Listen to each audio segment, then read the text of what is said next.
दोस्तों, जब लोकसभा चुनाव के नतीजे आए भी नहीं थे, तब से लगातार इस बात को लेकर चर्चाएं शुरू हो गई थी कि अगर लोकसभा चुनाव के नतीजे उस तरह के नहीं आए जिस तरह अमित शाह या मोदी जी एक्सपेक्ट कर रहे हैं, उम्मीद कर रहे हैं, तो क्या बीजेपी के अंदर एक नया पावर सेंटर क्रिएट हो जाएगा। ऐसा लगता है दोस्तों कि वैसा होने लगा है।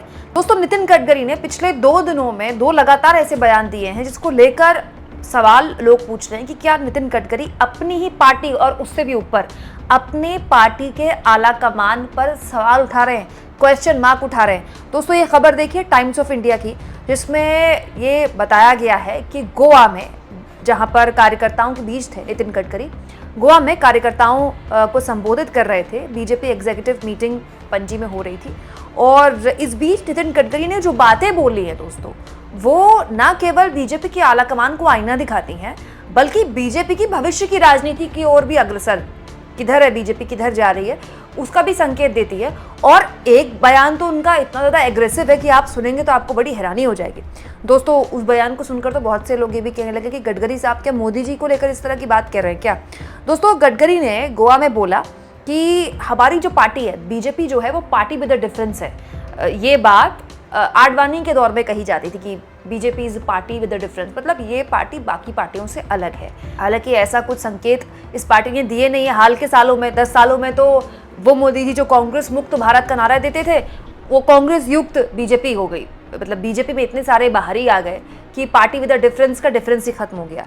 इसके अलावा आगे नितिन गडकरी कहते हैं कि बीजेपी को वो गलतियां नहीं करनी चाहिए जो कांग्रेस ने की, जिसकी वजह से वो सत्ता से बेदखल हो गई।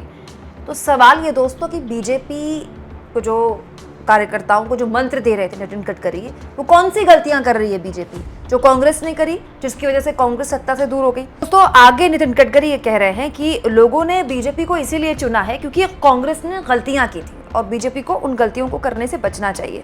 और यहाँ इस बात पर भी जोर दिया जाए कि अभी महाराष्ट्र में चुनाव की तैयारियां बीजेपी करनी शुरू कर चुकी है। दोस्तों, महाराष्ट्र में नितिन गडकरी ने कहा था, जो करेगा जात की बात उसको पड़ेगी कस के लात। मतलब नितिन गडकरी महाराष्ट्र की राजनीति के लिए बोल रहे थे, क्योंकि इस साल महाराष्ट्र में चुनाव है। गडकरी साहब खुद भी नागपुर से ही आते हैं और महाराष्ट्र में जाहिर तौर पर कम से कम नागपुर के इलाके में तो उनका प्रभाव है ही। और गडकरी साहब तो आरएसएस के भी बेहद खास में से एक माने जाते हैं। तो सवाल ये कि गडकरी साहब किसके लिए बोल रहे हैं कि जो करेगा जात की बात उसको पड़ेगी लात। हालांकि ये भी सही है कि जात की बात तो सब करते हैं। अखिलेश यादव पीढ़ी की बात करते हैं, राहुल गांधी सामाजिक बराबरी की बात करते हैं, जातिगत जनगणना की बात करते हैं। तो थोड़ा सा क्लियर कर देना चाहिए था नितिन गडकरी को, क्योंकि जाति की बात तो हर पार्टी करती है और जाति का मुद्दा एक ऐसा सेंसिटिव मुद्दा है जिसके बाद बीजेपी को इस चुनाव में बहुत जोर का फटका लगा है, बहुत जोर का। मतलब उत्तर प्रदेश, राजस्थान, हरियाणा, खासतौर पर उत्तर प्रदेश में अखिलेश यादव की पीढ़ी ने हवा निकाल दी, बीजेपी की हिंदुत्व की पॉलिटिक्स की जमीन हिलाकर रख दी। तो बड़ा सवाल ये कि गडकरी साहब किसके लिए बोल रहे हैं, क्योंकि चाहे बीजेपी हो, चाहे कांग्रेस, चाहे समाजवादी पार्टी हो, चाहे कोई भी पार्टी हो, जात देखकर ही टिकट बांटती है और जात देखकर ही किस इलाके में कौन सा किस जाति का प्रभुत्व है उसको देखकर ही कैंडिडेट उतारा जाता है। तो ये जो बात, लात पड़ने की बात गडकरी साहब कह रहे हैं, ये किसके लिए कह रहे हैं उनको थोड़ा सा क्लियर कर देना चाहिए था। लेकिन मैं इससे आगे जाना चाहती हूँ दोस्तों। गडकरी साहब ने जो गोवा में कहा कि जो गलतियां कांग्रेस ने की उससे हमको बचना चाहिए और जो गलतियां उसने की उसकी वजह से वो सत्ता से बाहर हुई, बिल्कुल सही बात है। कांग्रेस ने दोस्तों ऐसी कई गलतियां की, खास तौर पर इंदिरा गांधी के दौर से जो गलतियां कांग्रेस कर रही थी ना, धीरे धीरे जो आज कांग्रेस की हालत है, उसका बहुत बड़ा रीजन है कांग्रेस ने अपनी गलतियों से सबक नहीं लिया और वो लगातार गलतियां करती रही। क्योंकि चुनाव जीतती रही कांग्रेस, उसकी सरकार बनती रही, तो गलतियां छिप जाती हैं। लेकिन जब आप चुनाव हारते हैं तो उसके बाद सतह पर वो गलतियां आ जाती है और फिर आप कई बार मतलब लॉस इतना बड़ा हो जाता है कि आप रिपेयर नहीं कर पाते। जैसे मैं आपको एक एग्जांपल देती हूँ। इंदिरा गांधी के वक्त जब कांग्रेस के पास एक बहुत ही ज्यादा मजबूत नेतृत्व था, इंदिरा गांधी उतना ही मजबूत नेतृत्व थी कांग्रेस के लिए जितने मोदी जी थे एक वक्त में। अब तो मोदी जी भी अपने चेहरे पर चुनाव नहीं जितवा सकते बीजेपी को। मतलब मोदी जी के चेहरे पर क्या बीजेपी महाराष्ट्र या झारखंड या हरियाणा में चुनाव जीत जाएगी, ये तो खैर बीजेपी भी नहीं कह सकती, मोदी जी भी कॉन्फिडेंस के साथ नहीं कह सकते। लेकिन एक दौर होता था जब मोदी जी के चेहरे पर बीजेपी चुनाव जीतती थी और जीती भी है। वैसे ही इंदिरा गांधी का भी एक दौर था। उसके नुकसान कांग्रेस ने और बीजेपी ने ये झेले कि सबसे पहले इंदिरा गांधी ने जो स्थानीय नेतृत्व के बड़े चेहरे थे उनको एक तरह से कमजोर कर दिया। यही मोदी काल में भी हुआ, 2014 के बाद हुआ। चाहे आप महाराष्ट्र देख लीजिए, चाहे आप झारखंड देख लीजिए, चाहे आप हरियाणा देख लीजिए, चाहे आप उत्तर प्रदेश देख लीजिए, एक नया संगठन खड़ा करने के चक्कर में जो मौजूदा संगठन था, तो राजस्थान और मध्य प्रदेश तो उसका जीता जागता उदाहरण है। शिवराज सिंह चौहान और वसुंधरा राजे को जैसा साइडलाइन किया गया, ये तो खैर सबने देखा। तो एक नया संगठन खड़ा करने के चक्कर में पुराने संगठन को दरी के नीचे कर दिया गया। उसका नुकसान उस वक्त नहीं हुआ, लेकिन धीरे धीरे धीरे धीरे जब संगठन की अनदेखी होती है तो आपको अचानक से एक हार का फटका जब लगता है तो पता चलता है कि बहुत सी गलतियां जो हुई उनमें से एक गलती ये भी थी। और दूसरा और सबसे महत्वपूर्ण, जो गलती कांग्रेस ने भी की अपने दौर में और बीजेपी ने भी की, दोनों को उसके नतीजे भुगतने पड़े। दोस्तों, ये घमंड जब पार्टियों को हो जाता है कि उसका नेता तो चुनाव जितवा लेता है, उसके पास तो जिताऊ नेता है, किसी को भी खड़ा कर दो, दूसरी पार्टी से ले आओ, दल बदलुओं को ले आओ।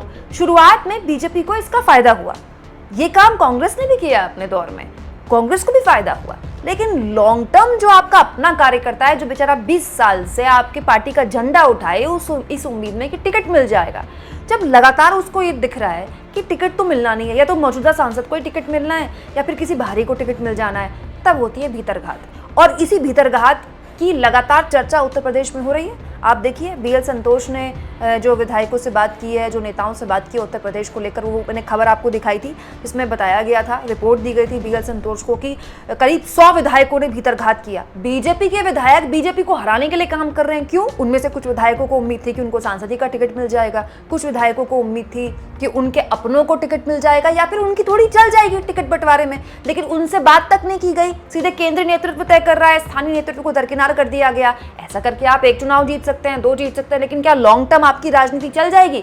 बड़ा सवाल यह है दोस्तों कि आप नितिन गडकरी समझ ही रहे हैं कि जो गलतियां कांग्रेस ने की वो बीजेपी ना करे, तो क्या वो गलतियां नितिन गडकरी अपनी पार्टी के आगे रखेंगे?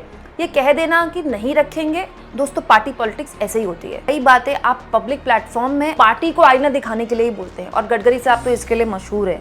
तो बड़ा सवाल यह है कि गडकरी साहब ने जो ज्ञान दिया है अपनी पार्टी के कार्यकर्ताओं को, क्या उनके पार्टी के आला कमान समझेंगे कि जो गलतियां कांग्रेस ने की वो गलतियां आप ना करें?